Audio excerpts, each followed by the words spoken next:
Salut à tous, c'est Pang de la chaîne, bienvenue sur cette vidéo qui aujourd'hui va parler de coaching, va parler d'état d'esprit.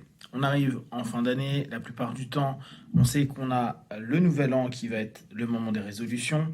On sait que très souvent on en sourit de cette période-là et des résolutions parce que, comme en septembre, assez souvent, ça ne dure pas.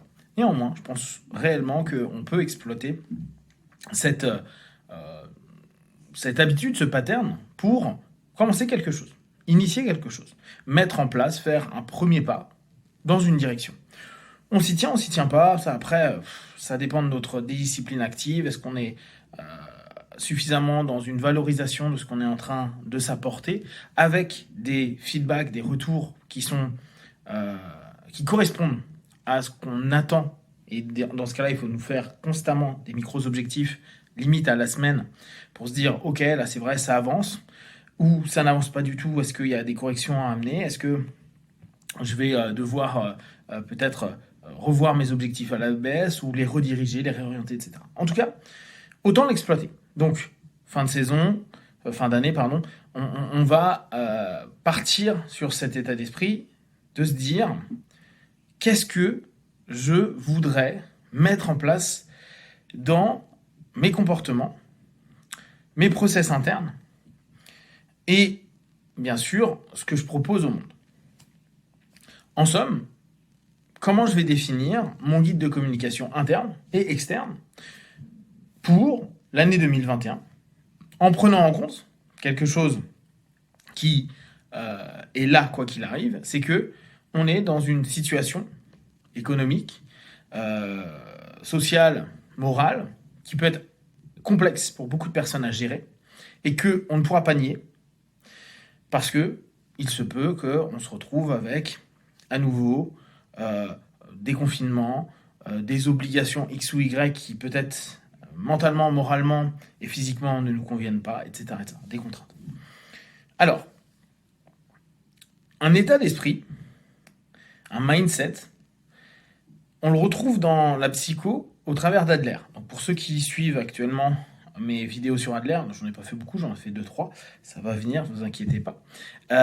Adler est un des pères fondateurs dans la psycho. Alors n'oubliez pas, hein, il était contemporain de Freud.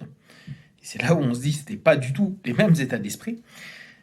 Il a initié cette notion-là qui, en somme, va être la façon dont on va mener notre existence et l'intentionnalité qu'on a derrière, et donc l'ensemble des schémas compensatoires, des objectifs de vie et autres qu'on se met en nous, par rapport bien sûr à notre histoire et notre façon de compenser, surcompenser, notre gestion du sentiment d'infériorité, etc., pour mener à bien la mission de vie qu'on se donne, qu'on se comprend ou qu'on s'impose. On va laisser Adler de côté, je reviendrai dessus vraiment dans des vidéos qui lui sont spécifiques. Nous, on pourrait prendre la pyramide de Diels, donc je vous rappelle, Robert Diels, PNL, n'hésitez pas à aller voir sa pyramide, et on pourrait se dire, voilà, l'état d'esprit, ça va être un savant mélange de compréhension et d'acceptation de mes valeurs et de mes croyances actuelles, et je précise bien actuelles, parce que votre état d'esprit que là, nous, on va composé, en tout cas sur lequel on va s'interroger, va être celui que vous souhaitez mettre en place aujourd'hui avec votre énergie, votre envie, etc., dans les semaines et les mois à venir. Et peut-être que certaines valeurs, croyances pourraient petit à petit montrer ces failles et vous montrer qu'en fait, elles ne correspondent pas à réellement ce que vous êtes ou ce qui est juste pour vous. Donc, cette notion valeur-croyance à un instant T qui va entraîner un ensemble de comportements internes, externes. On pourrait dire une communication, une façon de se communiquer à soi-même, une façon de communiquer au monde. Que ce soit émotionnellement, intellectuellement, physiquement, etc., etc., pour correspondre à l'être, ou en tout cas la perception de ce que l'on est, et pas forcément ce que l'on voudrait être de ce que l'on est, mais dans une dynamique, c'est-à-dire dans un process, plutôt que dans quelque chose de figé. Donc, on se retrouverait, moi, dans ce que je définis plus dans le self, c'est-à-dire la projection que j'ai de moi-même, ce que je comprends de moi et ce que je perçois de moi, et que je propose au monde, et en même temps la réception des projections du monde extérieur, des amis, de la famille, etc., de ce qu'il comprend et voit de moi, et cette espèce d'entité au centre, que je nomme self, va à ce moment-là être ce réceptacle et proposer au monde externe comme au monde interne une forme de congruence, un alignement, pour se sentir plus en phase, pour s'aimer davantage, pour se donner plus de stroke. Là, on revient sur toute la notion d'auto-amour. L'idée étant de ne pas trop se séparer de ce que l'on est réellement, sinon on risque d'aller dans l'idéalisation de soi et dès lors plein de problématiques égotiques, fortes, narcissiques, etc. Même si, bien sûr, on est tous égotiques et narcissiques. Donc l'idée va se baser sur ça. Qu'est-ce que vous voulez mettre en place comme état d'esprit qui représenterait ce que vous êtes et le chemin, le processus, la dynamique que vous êtes en train de vivre. D'accord ? Il y a multitude d'états d'esprit.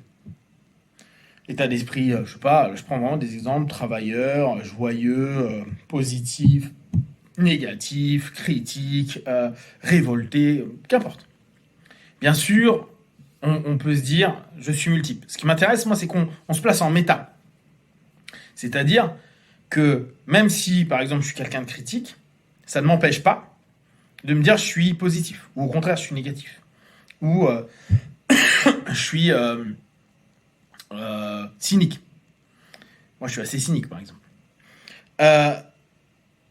Donc, dans une idée, c'est de se dire qu'est-ce que vous souhaitez par rapport à réellement vos croyances et vos valeurs, sans nier votre expérience, mais en général, vos expériences nourries des croyances, et d'aller dans la discipline active pour mettre en place ce qui correspond et ce qui pourrait complètement être le plus juste de vous dans la représentation de votre propre vie. Pour faire simple, là on va prendre vraiment une notion en dualité binaire classique. Est-ce que je voudrais un état d'esprit qui est plutôt négatif ou un état d'esprit qui est plutôt positif ? Attention, facilement tout le monde pourrait dire oui, moi je veux un état d'esprit positif, le négatif c'est pas bien. Et comme je vous l'avais déjà partagé sur le verre à moitié vide, à moitié plein, le verre à moitié vide amène des personnes qui voient les choses de façon plus négative, voient la négation, mais paradoxalement, la négation propose des options. Parce que la négation donne au cerveau cette capacité de se dire ça va pas, comment je pourrais faire en sorte pour que ça aille mieux, et au mieux que ça aille bien. Donc, c'est pas si simple que ça. Beaucoup de personnes pourraient vous dire un état d'esprit trop positif, ça peut donner les amis wawa. Vous savez, ces amis qui sont en ultra positif tout le temps, qui n'arrivent pas à capter certains éléments, qui ne veulent pas accepter certains éléments de la vie commune et des éléments communs qui leur sont en train d'arriver, avec parfois une attente ultra importante. Par exemple, je suis en train de penser à des personnes qui sont en mode loi d'attraction, qui s'assoient en pensant vraiment que plein de choses vont leur arriver, et ça fait 5, même pas 1, 2, 3 ans que leur vie est en train de se dégrader et que tout est en train de se péter la gueule. Et eux ils disent, mais t'inquiète pas, je vais rencontrer la bonne personne, je vais avoir le bon boulot, je vais dire la bonne chose qui va tout changer. Et factuellement, c'est pas le cas. Donc, c'est à vous d'aller commencer à déterminer quel type de façon et d'état d'esprit vous souhaitez mettre en place pour les mois à venir, dans une conjoncture qui est celle que l'on connaît, et amusez-vous vraiment à regarder, souvent sous le filtre de cette dualité, c'est souvent le plus simple, parce que les choses ne sont pas si claires que ça, et bien définir notre état d'esprit, ça nous permet d'avoir une ligne directrice sur notre discipline active pour, petit à petit, avancer, grandir, se corriger, remettre en place des nouveaux éléments, et peut-être même abandonner des croyances qu'on avait sur nous-mêmes ou sur des éléments de la vie qui sont obsolètes pour nous aujourd'hui, et peut-être qui, en s'en débarrassant, va nous permettre de nous alléger et justement d'être beaucoup plus fluide sur plein de domaines de notre vie. Est-ce que vous avez déjà une idée de l'état d'esprit que vous voulez avoir pour 2021. Si vous voulez le partager, n'hésitez pas sur le fil. Et comme d'habitude, de tout ce que je propose, ne prenez que ce qui est bon juste pour vous. Testez, observez, analysez et concluez. Be one, ciao.